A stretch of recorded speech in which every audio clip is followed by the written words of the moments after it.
حامدا ومصليا ومسلما أما بعد قال الله تعالى في القرآن المجيد أعوذ بالله من الشيطان الرجيم بسم الله الرحمن الرحيم يا أيها الذين آمنوا قوا أنفسكم وأهليكم نارا صدق اللہ العظیم۔ برادران ملت، آج کے اس پرفتن دور میں ہماری تقریر کا عنوان ہے جہنم کی دہکتی ہوئی آگ سے بچو اور اپنے گھر والوں کو بچاؤ۔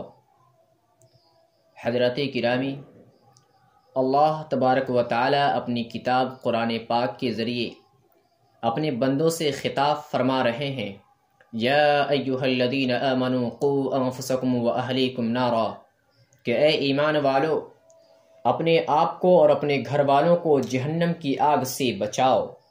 حضرات، یا ایہا الذین آمنوا قوا انفسکم سے معلوم ہوتا ہے کہ اللہ تبارک و تعالی اپنے بندوں سے انتہائی درجے کی محبت رکھتے ہیں۔ اللہ تبارک و تعالی اپنے بندوں کے درد کو خوب جانتے ہیں، اس لیے وَأَهْلِيكُمْ نَارًا کہتے ہوئے اپنے بندوں کو حکم دے دیا کہ اپنے گھر خاندان والوں کو بھی جہنم کی آگ سے بچاؤ۔ اس جملے میں یہ بھی قابل غور بات ہے کہ اللہ تبارک و تعالی اپنے ایمان والے بندے کو آخرت میں رتی برابر بھی پہنچنے والی تکلیف سے بچانا چاہتے ہیں۔ ظاہر سی بات ہے کہ خاندان کے کسی ایک فرد کو جنت مل جائے، باقی لوگ جہنم میں پھینک دیے جائیں تو اس ایک فرد پر کیا گزرے گا؟ وہ جنتی فرد کہے گا، اے کاش ہمارے وہ والدین بھی جنتی ہو گئے ہوتے جنہوں نے دنیا کے اندر ہماری تربیت کی، ہمارے آرام کا پورا خیال رکھا۔ اے کاش ہمارے بھائی بہن بھی جنتی ہو گئے ہوتے جو دنیا میں ہماری دیکھ بھال کی۔ اے کاش ہمارے دوست بھی جنتی ہو گئے ہوتے جنہوں نے دنیا کے اندر دکھ درد میں ہمارا ساتھ دیا، ہمارا تعاون کیا۔ جنتی فرد کو تھوڑی دیر کے لیے ہی کیوں نہ ہو یہ باتیں اسے ستائیں گی۔ مثال کے طور پر دو بھائی کسی مسابقے میں شرکت کرے اور پھر چھوٹا بھائی اس مسابقے میں پہلی پوزیشن حاصل کر لے اور بڑا بھائی دوسری پوزیشن تو درکنار تیسری پوزیشن بھی حاصل نہ کر سکے، تو اب چھوٹا بھائی جس نے پہلی پوزیشن لائی اسے اس بات کی خوشی تو ہوگی کہ میں پہلا نمبر سے پاس کر گیا، لیکن اسے اپنے بھائی کے فیل ہونے کا غم اور تکلیف ضرور ہوگی۔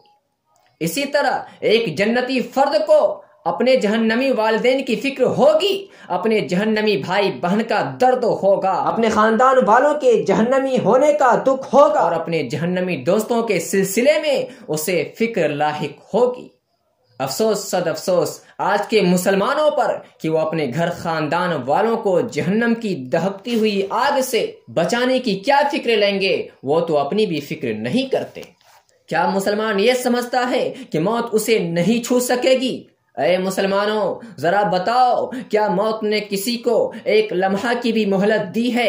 کیا مسلمان اس خام خیالی میں مبتلا ہے کہ وہ قبر کے دبوچنے کو، قبر کے سانپ بچھو کے ڈسنے کو جھیل جائے گا، جہنم کی دہکتی ہوئی آگوں کی لپٹ کو، وہاں کی گرمی، وہاں کی تپش، وہاں کی ٹھنڈک اور وہاں کے دیگر دردناک عذابوں کو برداشت کر لے گا؟ نہیں نہیں، ہرگز نہیں۔ نہ تو کوئی شخص قبر کی بدسلوکی کو سہ پائے گا اور نہ سانپ بچھو کے ڈسنے کو جھیل سکے گا اور نہ جہنم کے کسی ادنا عذاب کو برداشت کر سکے گا۔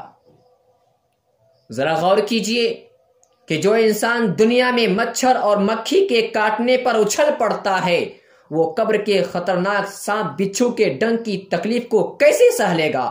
جو انسان دنیا کی گرمی سے اس قدر بے چین ہو جاتا ہے کہ وہ پنکھے کے نیچے آ بیٹھتا ہے، میسر ہونے پر گھر اور آفس میں اے سی لگوا لیتا ہے، تو بھلا وہ جہنم کی گرمی کو کیسے جھیل جائے گا؟ جو انسان دنیا کی ٹھنڈک سے اس قدر سکڑ جاتا ہے کہ کمبل، لحاف، چادر اور دیگر گرم کپڑے ہوتے ہوئے وہ آگ کی گرمی حاصل کرنے کے لیے آگ جلانے پر مجبور ہو جاتا ہے، تو پھر وہ جہنم کی ٹھنڈک کو کیسے برداشت کر لے گا؟